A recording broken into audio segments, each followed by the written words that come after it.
friends. I'm back after about a week or two. I don't know how long it's been, but I'm so excited to be back. I'm feeling so good, you guys. I feel so much better. I've been working out every single day, eating better. So I'm just feeling really, really good. But anyway, the video is not about health and wellness. Today I'm going to talk about friendships because I did a video a few weeks ago about things to stay away from. Things to stay away from when it comes to homeschool groups. If you are a homeschool mom, I shared some advice and tips with you about what to avoid so that you can protect your family. This video, however, is going to be about friendship. And I know not everybody watching this channel is homeschooling, so I wanted to kind of give you a blanket idea of the things that I've learned over the years that can help you with not just in a specific situation like home education or choosing a school for your kids, but this is going to apply to everyone who has friends. All of us are people with friends, I hope. And so in choosing friends, you have to be very, very wise. So on this video, I'm going to try to talk to you like you're my best friend, right? Like you're my friend, and we're going to talk sister to sister. If you're a guy watching this, we're going to talk like I'm your sister, okay? If you are if you're 20 years old or younger, consider me to be like an auntie on this video. If you're 30 or younger, if you're in your 30s or younger, consider me to be like an older sister on this video. And if you're in my age bracket, then we're sisters, and I'm just a friend and I'm helping you out, okay? And if you're older than me, I'm still helping you out because we're all on this journey together, but there is something to having had some life experience. So I'm going to share a little bit with you about some things that I have learned in my 40-something years about friendships and how to select good friends, because I want you all to have good friends, really good friends. And I do have very few, but very special friends. I don't have a lot of friends, and there's a reason I don't have a lot of friends. And I'm glad that I have just a few, because those are the people that really pour into my life and I pour into theirs, and we gel, right? So you got to have people like that you can count on. But you don't need everybody in your life. But there are people that are going to be in your life for a reason and for a season, but they're not always going to be your inner sanctuary friends. They're not going to be the ones that are your ride and die. Those aren't the ones, right? So we're going to talk about that.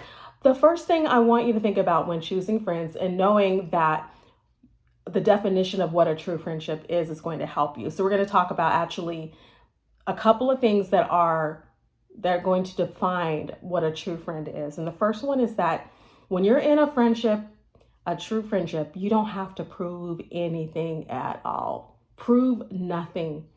You have nothing to prove. You have nothing to show. Like, you're just there to love that person and they're there to love you. So if you feel compelled to prove yourself over and over again, you got to prove your friendship. You got to prove that you love them. You got to prove that you're on their team. That's a red flag, because it's going to wear you out and you're not going to have energy to keep proving yourself all the time. And it makes you feel guilty. It brings a load of guilt to you. I'm sorry about all of this lighting here. I know it's a little weird, so I'm going to try to recalibrate it. So it's still a little weird, but you guys understand I have a window over there and there's some shadow here, so whatever. Okay, the second thing is that you don't need to question each other's motives. Now, if you have someone in your life and you're always wondering, what are they really trying to get at with those questions they're asking me? And what are they really trying to get at by coming up here so often to my house? What are they trying to, what are they doing? Why are they calling me every 10 minutes? Like, what is it they really want? Why is there so much investment on their side? I can't equally give back to them what they're giving to me, but why do I feel compelled to reciprocate in this relationship? And what is it that they're really, really wanting, right? If you feel that you have to question someone's motives for being around you, buzzing around you, and you're not feeling like you guys are clicking at all, like you're not gelling, but they're still hanging around you, you have to question why. If you're asking yourself why, then they're probably asking themselves what they're doing in the relationship with you too. So it just may not be a good match. And also, sometimes people do have bad motives, just to be honest. I mean, sometimes people are just hanging around you for a specific reason, not because they love you, but there's something that you have that they want, or there's something that you can give them that no one else can give them that they have access to. So they're just going to hang around you until they get what they want and then they split. Or, I mean, I hate to say that. I mean, I really like to see the best in people. I really do. But life circumstances will show you otherwise. And it's just the reality of what it is. So you have to be careful when choosing people that you're going to allow into your personal space. These need to be people that you can trust, and you don't have to question their motives, and you don't have to prove anything to them, right? So that's the other thing. The idea of you're having to give and take, the reciprocation. If you're both counting how many times you've given and how many times they've given and who's taken last and who's taken first, like that is such a transactional relationship. It doesn't feel like a friendship. So if you feel like you have this weight on your shoulders because that person called you last, now it's your turn to call back, or that person has given so much to you, now it's your turn to give back, but you're unable to give back in equal form to that person. So this whole transactional process, they give you, for example, they could be giving you their life story. They could be telling you everything there is to know about their past. And you're sitting there like, I have nothing to give because I'm not ready to share my life like that with you yet. I just met you, right? And it feels a little coerced, right? So when that happens, when you're feeling like you're in a coercive relationship, that's not a friendship. You can't build a friendship with that type of tight coercion. It needs to be free. It needs to be loving. It needs to be giving. Okay. Also, if someone is giving you demands and commands, right? So every time you blink, that person is demanding something from you or wanting you to do something or wanting you to go here and wanting you to buy this or wanting you to purchase this program. Just do what I do and do what I say is kind of the attitude behind it. Like I'm taking this service. I think you should too. I'm investing in this. I think you should invest in that too. This is my business coach. I think you should have her too. This is so all of this, do as I do as I say. That's not a friendship. That's not a true friendship. That's someone who wants to control your life. Okay. I'm just saying, if this is something that you're going through right now and you haven't seen the light and you're just now discovering that you have people in your life like that, I hope you'll reconsider what these people are doing in your life and how they're affecting you, because it can truly be damaging to you if you don't set boundaries. Next, another tip for you, if the people in your life or persons in question in your life don't respect your opinions, and it's as if what you say doesn't matter, that's another indication that, that's not a good person to be in your life, because anybody who loves you is going to honor you enough to hear you out, respect you, even if they don't agree with you. At the very least, they can listen and then give you an agreeable response, meaning that they can say, I don't agree with you, but they can do it in a nice way, right? So to respect someone else's opinions and not try to change their opinion is part of a healthy relationship. And you don't want to be in a relationship with people who cannot accept your opinion. So because they can't accept your opinion, they cannot accept you until you change your mind. And that is not a good relationship. That's so unhealthy. And I just don't understand why people do that. But it's been a thing, and we all know that since the political climate has changed in our world as of 2020 especially, that's been a really hard issue for families, even where families are splitting apart over political views. You don't change your mind, I leave, and it's just a very stressful situation to be in a relationship like that. And those things do happen to people, and it's concerning. It's frustrating to know that these things are happening, that families are breaking up and that people are leaving friendships, cutting each other off on Facebook over simple differences of beliefs, right? So that's the other thing to look out for when it comes to friendships. Make sure you have people in your life that are open-minded enough to let you be you. And that's why it's a good thing at the beginning of the relationship just to let them know, hey, this is what I think, this is what I believe, this is who I am. if you have any problem with that, you can just go ahead and split now before we get invested, because I need people in my life that love me for who I am. And if I change my mind later on down the road, I have a right to change my mind. I have a right to grow. I have a right to evolve. Okay. So those are things you really want to get straight with your friendships and potential friendships. And then the next thing I have to share is that they're mostly agreeable with you and mostly unargumentative. So once again, people have a right to disagree with you. It's okay. We all have our own opinions, but how they disagree with you is really important. And if they can be mostly unargumentative, I'm not saying that you're never going to get into a little debate or anything, but it's not going to cost you your friendship because you had a debate.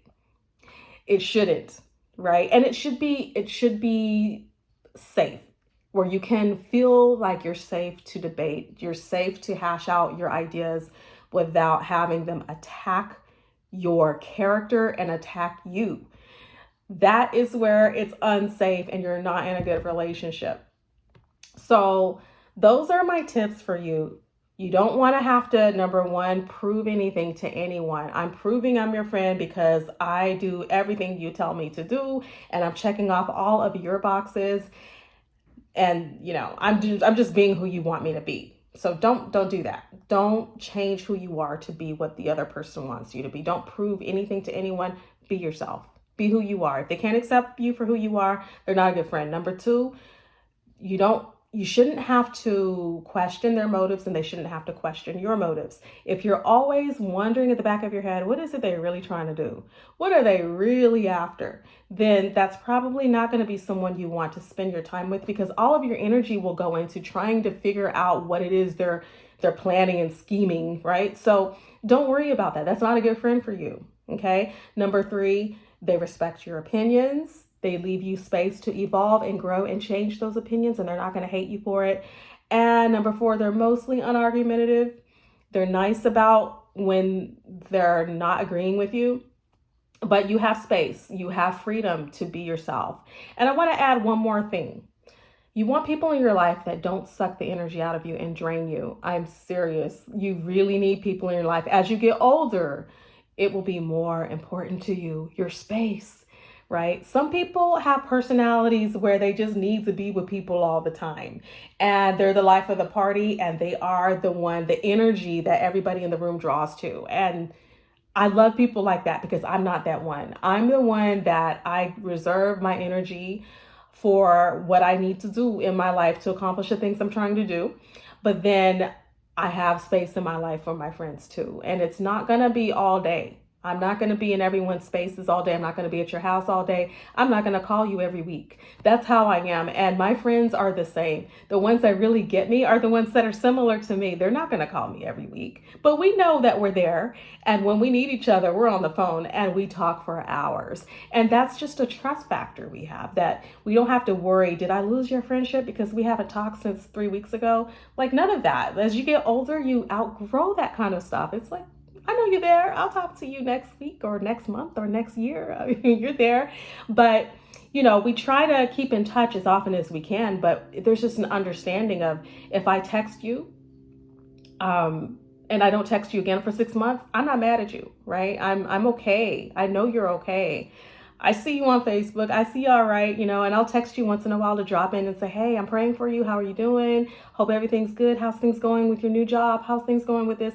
And you just keep in touch that way. But, you don't have to be in each other's space all day. And there are people who feel kind of, intimidated of the fact that they haven't heard from you in a couple of weeks and they're worried. And so, depending on your personality, maybe that's where you are in your relationship with people. But when you get older, suddenly those types of relationships become really draining, and you want to push that aside so that you can work with people that require less energy from you, especially if you have you got your own life, you got your family, you got your children you're trying to raise, you've got your own job, your own work, and you're busy. And then you don't need your friends on the side that are harassing you. Hey, you haven't talked to me in 3 weeks. That kind of thing. We don't have time for that as we get older. So you want to have people in your life that are growing up with you. As you grow up, they're growing up, and you don't need the same things that you needed before. Also, want to add one more thing. You want people in your life that don't demand that you are involved in the same activities they're involved in. So, for example, if they love to play a certain sport and you don't, but they're upset at you because you won't ever come to their events with them, and you won't ever, go on their hiking trips, or you won't ever go on their overnight camping trips or whatever. You won't go swim with them. You won't go do certain things with them because maybe that's not your cup of tea, but they can't seem to understand why you won't get involved in those things. What they don't understand a lot of times is that you're not comfortable in that space, right? So them asking you to change the way you feel and who you are and what you like to do, and then come over here to their arena and be like them and do what they do, is asking a lot from you, and it's draining. So what friends need to do, what people need to do who are asking you to drop what you're doing and come over here, you can say to them, hey, that's not my cup of tea. I don't really enjoy that kind of thing. How about we find something we both like? Do you like to do XYZ? Figure out something that you guys can both do together. And say, hey, do you want to do this instead? Because this is where I can meet you in the middle. Those things I can't do. I'm not comfortable with that. But this I can do. Can you come on over here and do this with me? And then we can still spend time together. That way you don't have to feel like you need to change to be in someone else's space. Because I personally refuse to do that. Now, I've lost some potential friendships along the way because I won't change for them. But, I've tried to explain, like, this is what I'm comfortable with, right? And trying new things shouldn't be a necessity for friendship, right? It's part of the package once you get to know each other better and you made a commitment to each other to build on your friendship and grow. It's part of growth, but it shouldn't be a necessity to begin a friendship. That's asking a lot from people. So when you're first starting to get to know each other, that's where you need to meet in the middle instead of demanding that the other person say yes to all of your invites, because maybe you're inviting them to be in an uncomfortable situation for them. And there could be some medical reasons why they're saying no. There could be some reasons beyond your surface understanding as to why they don't feel comfortable saying yes to that hiking trip, or why they don't want to go camping with you overnight. They just met you. So maybe they don't feel comfortable camping with you. Okay, this is my personal experience, but I'm just giving you guys this, these reasons for why we need to be careful when we're entering friendships, to really take care of other people and their needs, and also set your boundaries so that you're not being taken advantage of in relationships. You want to make sure that you feel good. And if you feel good, it's a good friendship. Okay, just measure your feeling, how you're feeling.